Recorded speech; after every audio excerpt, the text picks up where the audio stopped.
Welcome to the 4v4 Mini Soccer Captains video. This video, along with the Captain's Manual, can help you pass your Captain's Quiz.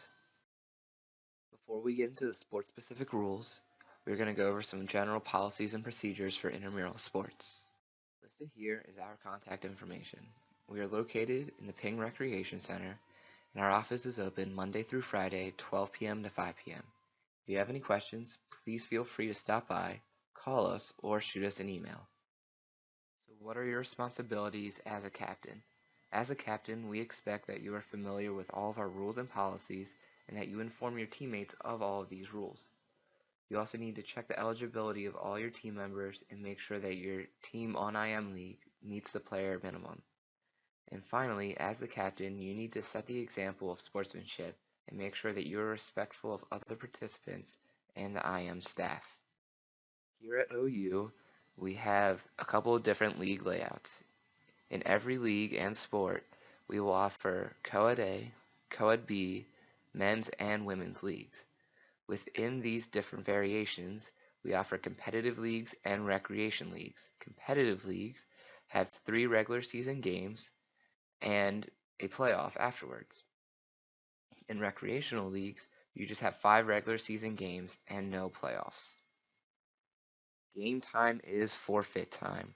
This means that if your team does not arrive on time or you do not have enough players to start the game, your team will be issued a forfeit.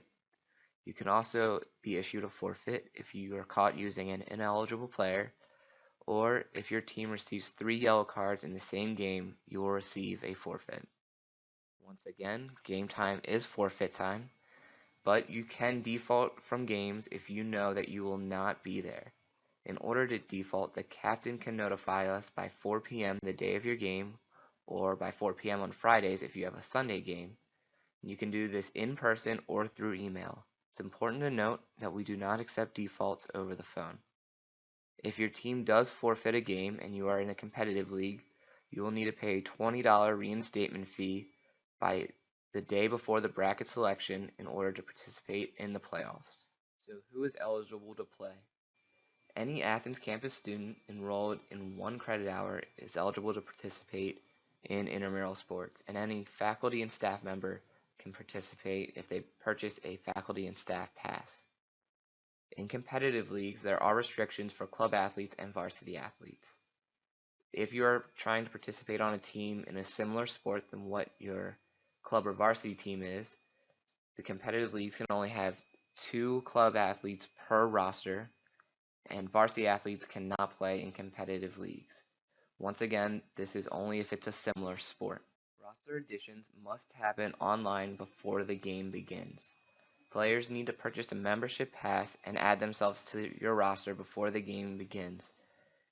You can purchase 3 types of membership passes: an annual pass, which will let you play any sport for the whole academic year, a semester pass, which lets you play any sport for that semester, or a season pass, which lets you play any sport for that specific season.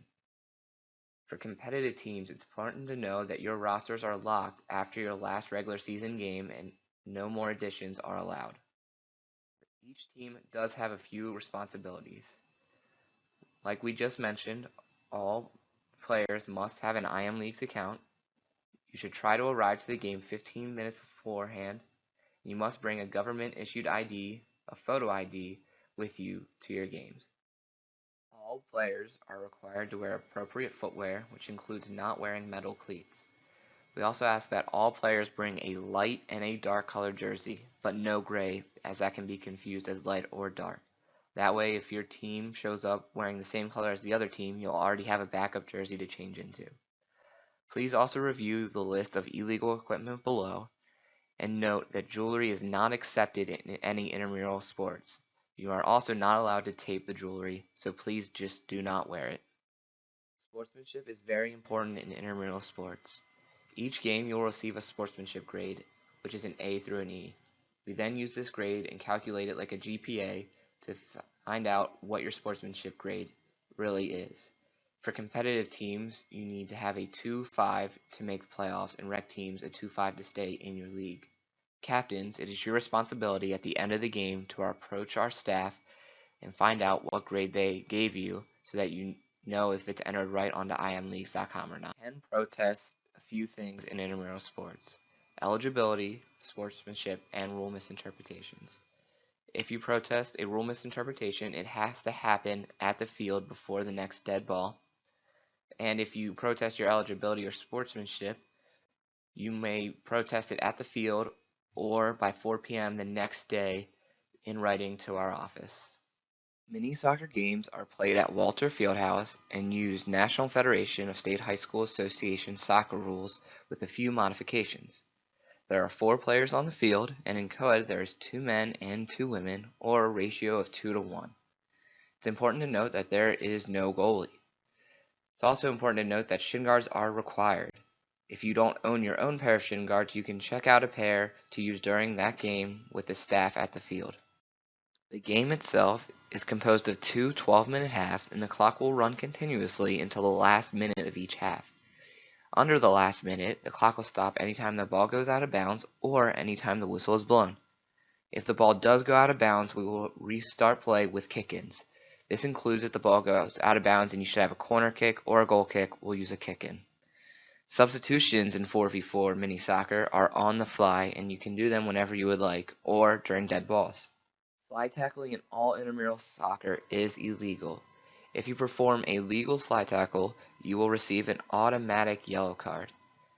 There is also a crease around the goal in mini soccer.